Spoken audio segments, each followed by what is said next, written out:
En Hágase la Luz, de vez en cuando tenemos la oportunidad de hablar de segundos capítulos, de historias que acaban bien y otras historias que acaban bien pero con puntos suspensivos, que también suele pasar. Hablábamos aquí con un invitado, con Ignacio Sanz, y en mitad de la entrevista, que además he tenido el pensamiento de recoger justo la respuesta que nos dio y no nos ha dado tiempo, pero en mitad de la entrevista él nos daba una exclusiva, un adelanto, porque el 21 de enero fue una fecha importante para uno de nuestros invitados que nos acompaña en esta mañana de domingo. Ignacio Sanz, muy buenos días. Hola, buenos días, Teresa. El 21 de enero era, ¿no? Sí, el 21 de enero fue un juicio. Tuve un juicio por... Sí.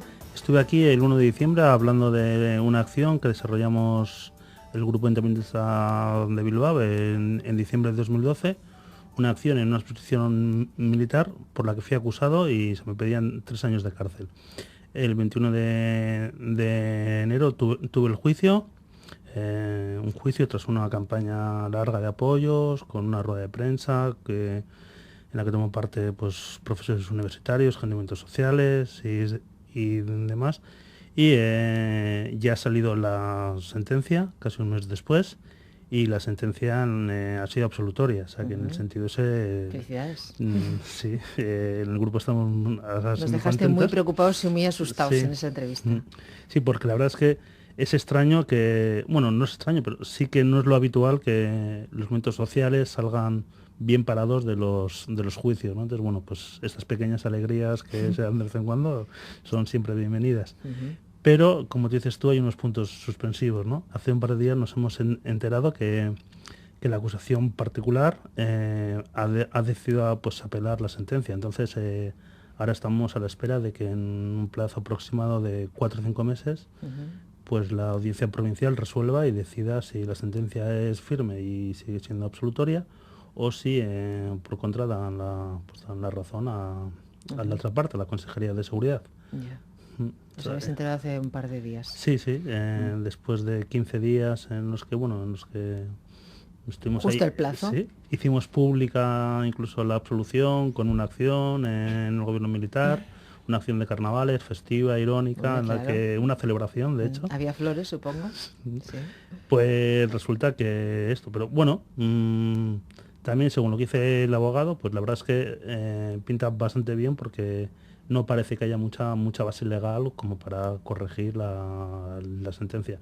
Bueno, es un pequeño contratiempo, pero bueno, nos da para seguir saliendo en medios como este, para seguir hablando de lo nuestro. O sea, ya lo creo. Aprovechamos cualquier excusa. Ya lo creo. Enfrente de ti, yo les cuento a los oyentes, según estaba Ignacio Sanz hablando y recordando esa entrevista que tuvimos, tiene a su compañera Ainhoa Ascaso, y yo estoy muy contenta de que haya voces también femeninas hablando del MOC y hablando de ese compromiso que tenéis por un mundo lleno de paz, que es lo que necesitamos, y fuera esos ejércitos, que ahora hablaremos de esas imágenes en los últimos días, que son muy protagonistas, a mi modo de ser, en los medios de comunicación, tanto de militares como de policías. Ainhoa, muy buenos días. Muy buenos días. ¿En qué momento tú tienes estás vinculada al MOC? ¿Cuándo empieza ese compromiso tuyo? ¿Desde cuándo estoy en el MOC o desde cuándo estoy vinculada a la lucha antimilitarista? Todo uno. ¿Cómo empieza todo esto para ti? Bueno, pues un poco de siempre, ¿no? Al final, viviendo donde vivimos y así, estamos acostumbradas a que siempre haya conflictos y que siempre se resuelvan de forma violenta, y eso, pues, desde chiqui te das cuenta que no es la solución. Entonces, un poco también en mis experiencias en otros países y así, empecé coqueteando con grupos antimilitaristas, y ya luego, cuando me volví a instalar en Bilbao, pues ya me decidí a acercarme a esta gente del MOC. Es buena gente. Sí, por ahora lo parece. ¿En qué países has estado? No, estuve en Italia, que hay también bastante movimiento antimilitarista fuerte. Estos países latinos, ¿verdad? Mucho. Yo decía que es importante, por ejemplo, saber que hay un compromiso social, y yo creo que estamos otra vez en tiempos bastante convulsos, ¿no? En la entrevista que tuvimos contigo también, Ignacio, hablábamos de la importancia del ejemplo de todos nosotros para ir acotando en cada uno de los escenarios, Ainhoa, la influencia que a través del lenguaje, de posturas, de decisiones, de miradas y de incluso de movimientos corporales hacemos de nuestro ambiente un ambiente agresivo.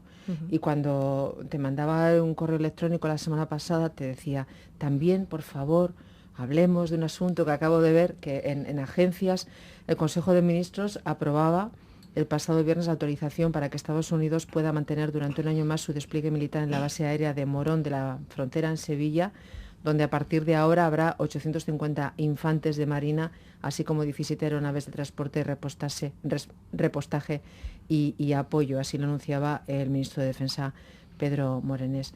¿Esto qué significa? Esto significa que la presencia militar estadounidense en el Estado español se va a incrementar. Hay dos bases que son bases compartidas entre el Estado español y el norteamericano, que son la base de Morón en Sevilla y la base de Rota en Cádiz, y en las dos se ha dado un incremento importante en los últimos años y se va a dar aún más en los próximos, porque se han firmado varios acuerdos de cara a, al igual que se está dando en otras partes del Estado como en Canarias, de cara sobre todo a las intervenciones militares que están previstas en África, previstas y que ya se han empezado a dar, ¿no? En Mali, en la República Centroafricana. Y la idea un poco es que el Estado español sirva como de base, ¿no? Como punta de entrada tanto a la militarización del Mediterráneo como del norte de África y del Sahel, ¿no? Entonces lo que se está dando es eso. Se incrementan la presencia de marines, que son las fuerzas de intervención rápida, en este caso, que son las que van en los portaaviones, van en los helicópteros y desembarcan en cualquier país que haga falta, sea el caso de Libia, o puede ser el caso, por ejemplo, del escudo antimisiles en Rota, que es con el despliegue de 4 destructores y con la instalación de varios miles de marinos y de militares norteamericanos en el Estado español. O sea que, eso es un poco lo que como una rampla, ¿verdad? De despegue, hecho, sí. El 11 de febrero ya empezaron a llegar los destructores del escudo antimisiles a Rota. O sea que ya es un... El 11 de febrero. Sí, hace un mes. ¿Y hay más presencia militar ahora que hace tiempo? Sí, se ha incrementado, a pesar de que en el referéndum de la OTAN, que en el 86, a pesar de que fue rechazada la OTAN en Euskal Herria, en Cataluña y en Canarias, a nivel del conjunto del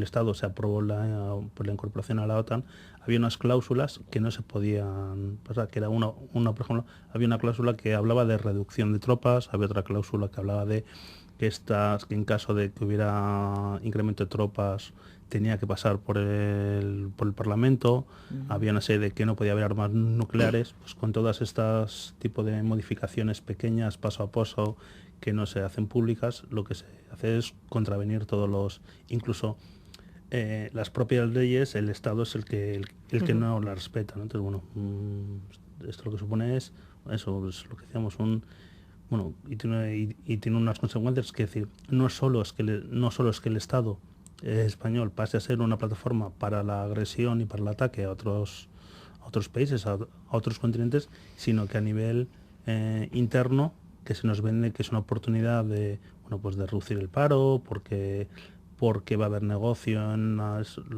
cuando luego se dan datos, supone un gasto también para el propio Estado español. O sea que... De hecho, ya se han gastado más de 64 millones de euros. ¿En qué? En, por ejemplo, habilitar todas las instalaciones para que puedan acoger a este despliegue de marines y de soldados y a todos los grandes destructores marítimos que vienen en camino.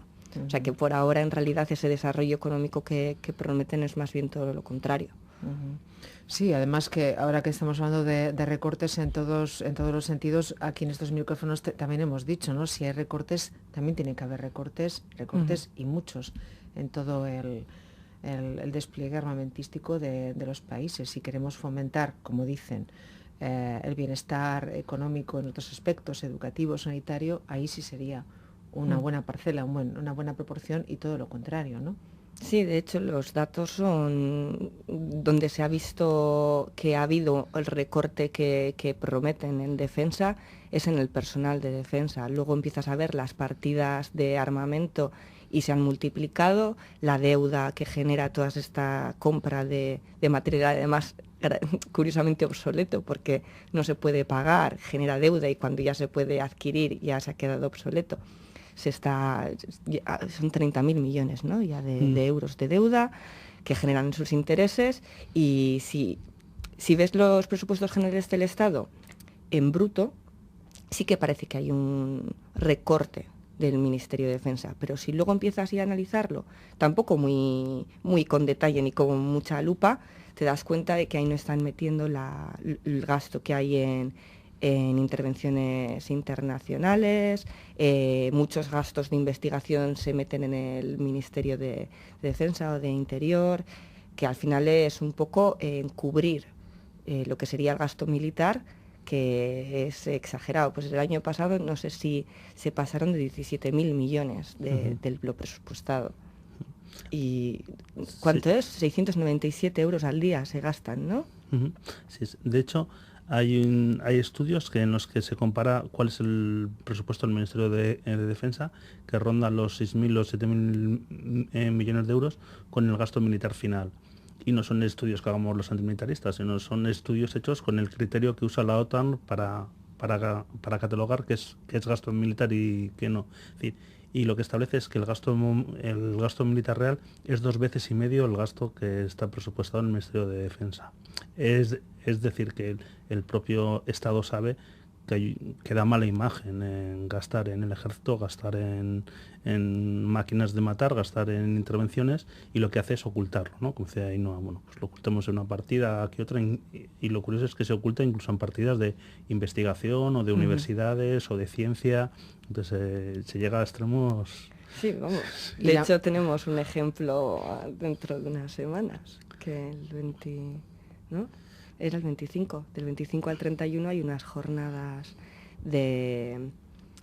no sé cómo se llaman, la verdad. En la Facultad de Ingenieros hay unas jornadas... Aquí en San Mamés. Las que se presentan, industrias a los alumnos para que después de acabar la carrera, los alumnos de último año, para que opten a trabajar en esto. Y varias de las empresas que se presentan a los alumnos para trabajar son empresas vascas que se dedican básicamente o principalmente a la industria militar.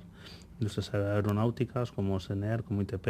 Entonces, eso que cuando hablábamos de, ¿no?, que así un poco un eslogan que solemos usar nosotros el de la guerra empieza aquí, ¿no? Pues la guerra empieza aquí, con nuestras empresas de armas pues aquí, con nuestras bases militares que sirven de puente de lanza para entrar luego en Mali, en Libia, donde sea. Es decir, suena igual un poco feo, pero sí que lo usamos como para apelar a la gente. Es decir, esto no es algo, las guerras no son algo que pasen lejos, que pasen en la tele, son cosas que empiezan aquí, ¿no? Es decir, las bases de Rota y de Morón se usan se han usado para la guerra de Afganistán o de Irak, para la guerra de Libia.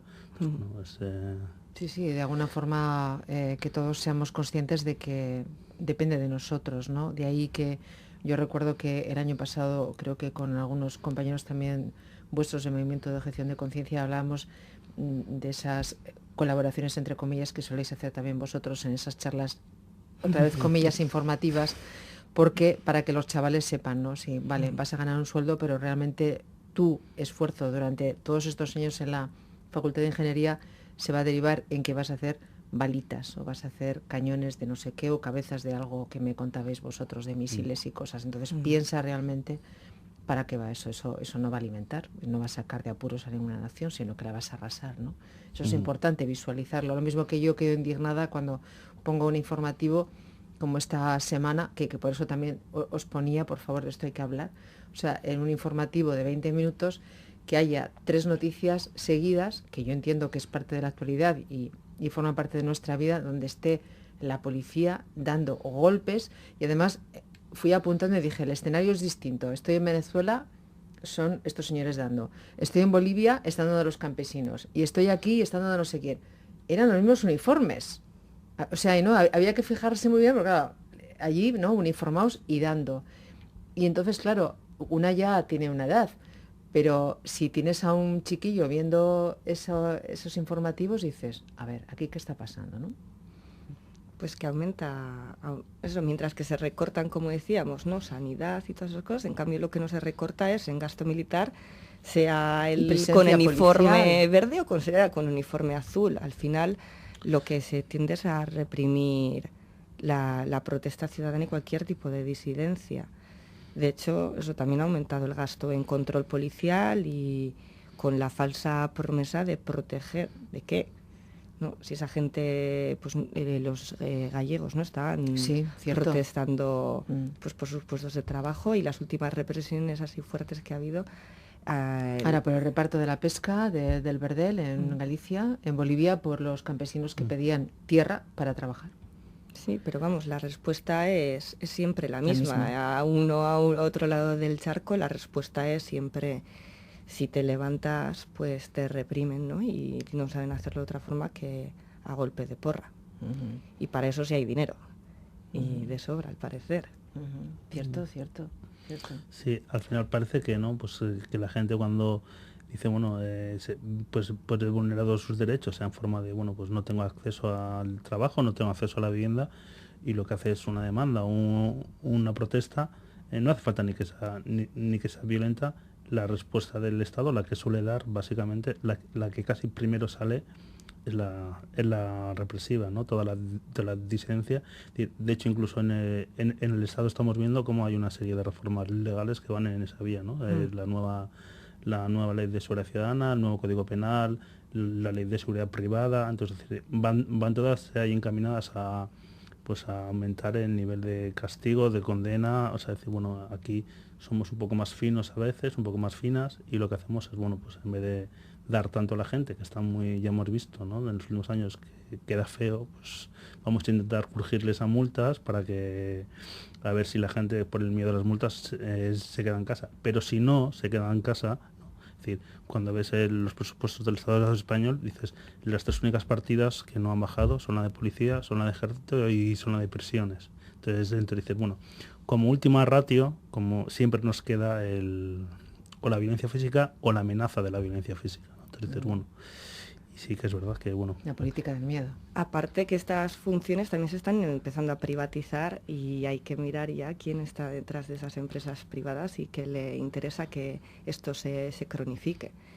Y el cambio, yo creo que importante ha sido que, mientras que la mentalidad de la gente antes era pues mediante la manipulación o así, algo habrá hecho, ¿no? Ahora yo he oído a gente mayor, igual no tan mayor, de, no voy a ir a una mani o no voy a hacer una huelga porque me van a pegar. Y ya es el miedo al estado puro y al más estado, bueno, primitivo, digamos, ¿no? De no salgo de casa porque tengo miedo que me peguen pues simplemente ni siquiera por expresarte, por salir a la calle, ir a una manifestación totalmente legal o hacer una huelga que está absolutamente recogida en los derechos que ellos mismos promulgan. Y que defendieron muchos de ellos cuando eran bien jóvenes. Relevo en el MOOC, ahora os veo a vosotros y también estamos hablando de miedo, estamos hablando, sí hay una juventud con muchas ganas de cambiar, todos tenemos ganas de cambiar, cada uno en nuestro papel. ¿Cómo está el relevo dentro del movimiento? ¿Hay gente joven? Sí, hay gente joven. Es verdad que las formas más jóvenes que vosotros. Eso, te iba a decir que insinúas. Sí, más jóvenes que vosotros. Sí, es verdad que las formas de participación también han cambiado. Entonces, las formas más antiguas, más basadas en la militancia, con compromisos largos en el tiempo, muchas horas, tal, pues están cambiando, y la gente tiene participaciones más igual espontáneas o más de periodos cortos. Pero sí que hay un cierto relevo en el MOOC, y sobre todo viene dado en el caso nuestro. Bueno, tenemos unos círculos concéntricos que tienen que ver pues con la comparsa que tenemos, con otros entornos, con talleres, con charlas que damos, que bueno, siempre hay gente que se va acercando. De hecho, Ainhoa es bastante... Sí, bastante. No sé si bastante, es una pero niña. Algo más joven que yo. Es una niña, Ainhoa, no vamos a decir los años, pero es una niña. Imaginaros que pudieseis dar clases de formación en las icastolas, en los centros escolares. ¿Qué tal estaría eso?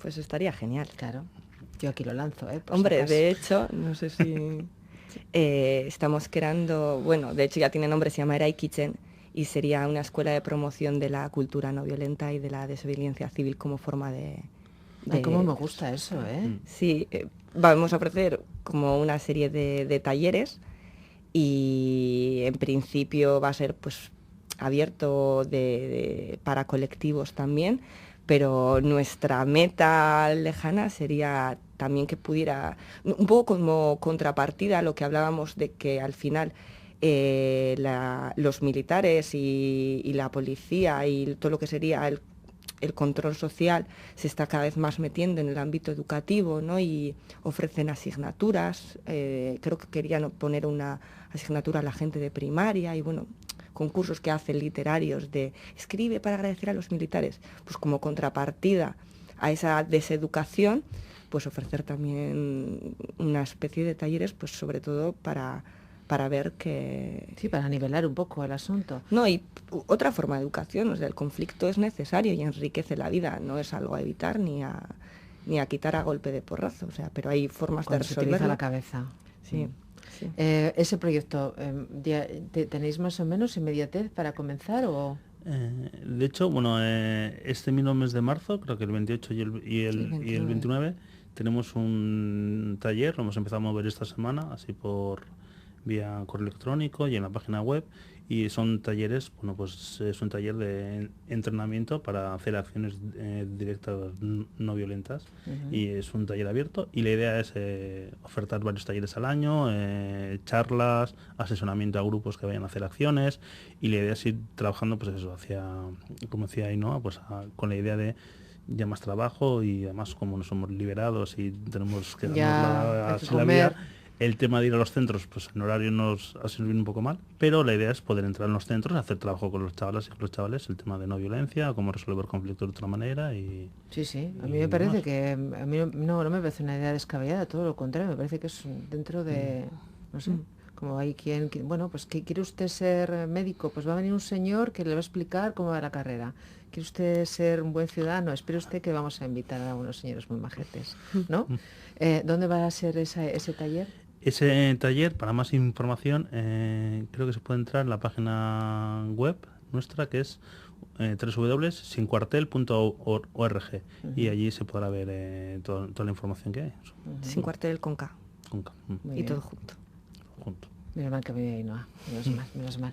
Bueno, último mensaje. Si tuvieras delante eso, la posibilidad de alguien que anda ahí, que quiero colaborar o quiero un compromiso y una opción puede ser esta, el movimiento de objeción de conciencia, ¿qué mensaje le podríamos dar a Ainhoa? ¿Cómo contactar con nosotros? Sí. Hombre, pues tenemos nuestra página web, como ha dicho Ignacio, y también nuestro mail, que es mocbilbao@gmail.com.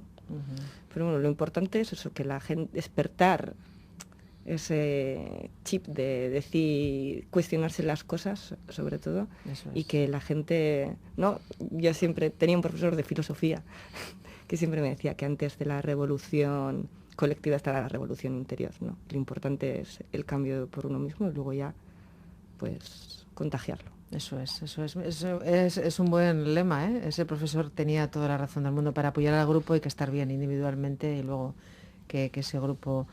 Pues Ignacio, otro capítulo más tendremos contigo, Ignacio Sanz. Esto va a ser una película muy larga. Nos das mucho dolor de cabeza, ¿eh? Sí. A ver qué pasa con la audiencia provincial, que vaya todo bien. Vale, ya os ha ido contaremos. Bien, en primera instancia ha ido todo bien. Muy bien. Bueno, eso es, hay que dar gracias a que haya ido todo bien. Y ahora, bueno, pues a ver qué pasa, ya nos contarás. Sí, en 4 o 5 meses parece que se resuelve, o sea que ya os llamaremos. Tú mientras tanto duermes bien, ¿no? Yo duermo muy bien. Tú eres buena persona. Y muy tranquilo. Pues que ay. Bueno, que vaya todo bien. A no hagas caso, que no sea la última vez que te veamos por aquí, que además nos gusta que traigáis chicas. Ignacio Sanz, que veamos sobre todo las cosas desde un punto de vista pacifista, que hay posibilidades de dialogar siempre, hasta el último extremo, ¿eh? Ante todo y sobre todo, que estamos aquí para ser felices, eso es muy importante. Feliz domingo a los dos, ¿eh? Igualmente. Feliz domingo.